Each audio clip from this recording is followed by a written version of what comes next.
tal, mis amados hermanos? Martes 18 de agosto del 2020, estudio biográfico de Esteban.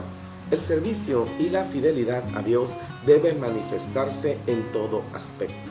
Aun y cuando el mundo se nos eche encima, el fruto del esfuerzo es mejor si se cuenta con el respaldo del Espíritu Santo. Introducción. El inicio del capítulo 6 del libro de los Hechos narra un pequeño conflicto que el problema era la desatención manifiesta hacia las viudas. Los apóstoles proponen la designación de 7 varones de buen testimonio, llenos del Espíritu Santo y de sabiduría, marca la escritura en el libro de los Hechos, quienes se encargarían de servir las mesas. Datos biográficos. Fueron designados 7 varones de entre la misma comunidad para el trabajo de servir las mesas, lo cual causó agrado general.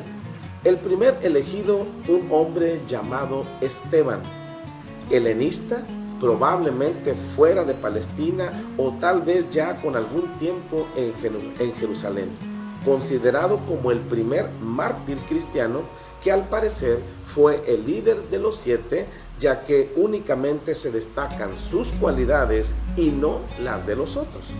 Esteban no fue un creyente cualquiera, sino un ungido, usado por Dios con grandes virtudes, dice la Escritura, varón lleno de fe y del Espíritu Santo, lleno de gracia y de poder, capítulo número 6 de Hechos. Ningún otro libro en la Biblia hace mención de Esteban. No se sabe nada de su pasado. Hay quienes creen, por el índole de su discurso y la forma de hacer referencia a la Escritura, que fue compañero de sinagoga de los judíos helenistas. Su muerte se dio por lapidación.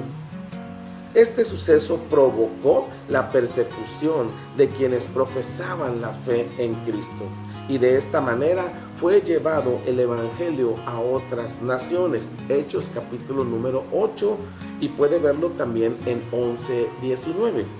Entre aquellos que lo vieron morir y consentían con los hechos, estaba un joven llamado Saulo. Punto número 2. Acontecimientos relevantes.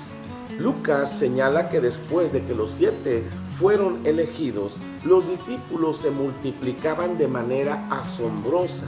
Aunque la elección de los 7 tenía como propósito principal el servir las mesas, los ministros escogidos no solo se abocaban a eso, sino que aprovechaban para llevar a la gente a Cristo, y lo hacían con el respaldo divino. Y Esteban hacía grandes prodigios y señales entre el pueblo, capítulo número 6, versículo número 8. La predicación del evangelio, mis amados hermanos, les acarreó problemas con los judíos de la sinagoga llamada de los libertos. Sus adversarios estaban más interesados en las diferencias teológicas que en los beneficios que se hacían, los milagros y beneficios que se hacían hacia el pueblo.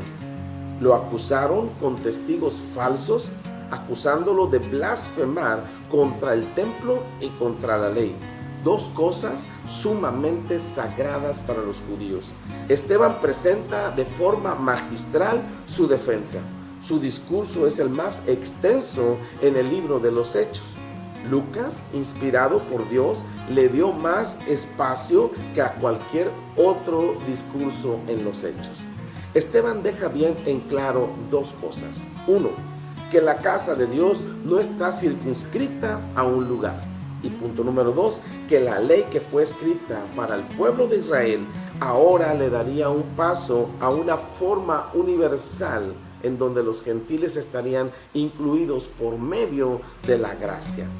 Culpa a los israelitas de rebeldes y desobedientes.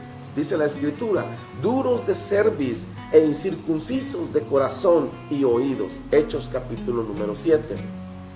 Que resisten al Espíritu y los califica como asesinos del justo. Punto número 3. Principios. Inciso A. Varón de buen testimonio, lleno del Espíritu Santo y de sabiduría. Era un creyente de hueso colorado. Su cristianismo lo llevaba en la sangre. Era un varón que buscaba servir a Dios con excelencia. Necesitamos entender, iglesia, amados hermanos, que para ejercer la labor que Cristo nos ha entregado, se requiere, como Esteban, tener la plenitud del Espíritu Santo. Inciso B, varón lleno de fe, de gracia y de poder, capítulo número 6. Lucas se refiere a Esteban como un varón lleno de fe. Era un siervo que confiaba plenamente en Dios y sabía quién estaba respaldando su ministerio. La iglesia hoy necesita siervos de la talla de Esteban, con denuedo para hablar de la palabra y con el poder de lo alto para llevar a cabo la muy difícil tarea de la predicación y la defensa del evangelio. Inciso C, hacía grandes prodigios y señales.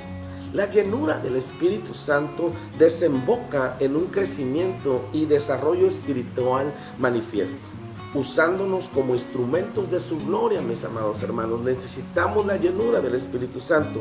Esteban fue un hombre que se dejó usar por Dios para bendecir al pueblo. Inciso D, experto en historia bíblica. Hechos capítulo 7 del 1 al 50. Esteban pronuncia un extenso discurso histórico en su defensa sobre los sucesos que han acontecido a la nación de Israel, aún antes de que ésta haya sido constituida como tal. El creyente hoy en día requiere esforzarse en el conocimiento a profundidad de la palabra de nuestro Dios. Inciso E, experimentó la visión de la gloria de Dios. Momentos antes de ser asesinado, experimenta una visión celestial del Espíritu Santo que lo ha cubierto por completo y sus ojos miran la gloria de Dios y a Jesús que estaba a la diestra de Dios, marca la Escritura.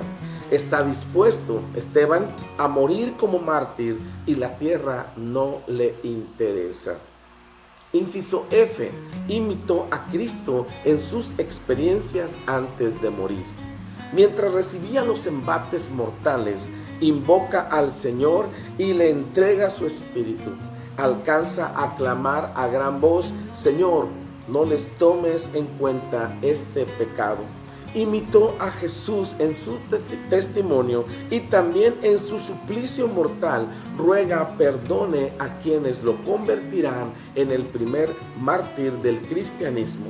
Para otorgar el perdón, mis amados hermanos, se necesita de mucho amor, de la llenura del Espíritu Santo. Hasta aquí el estudio biográfico de Esteban. Que Dios te bendiga más. Hasta la próxima.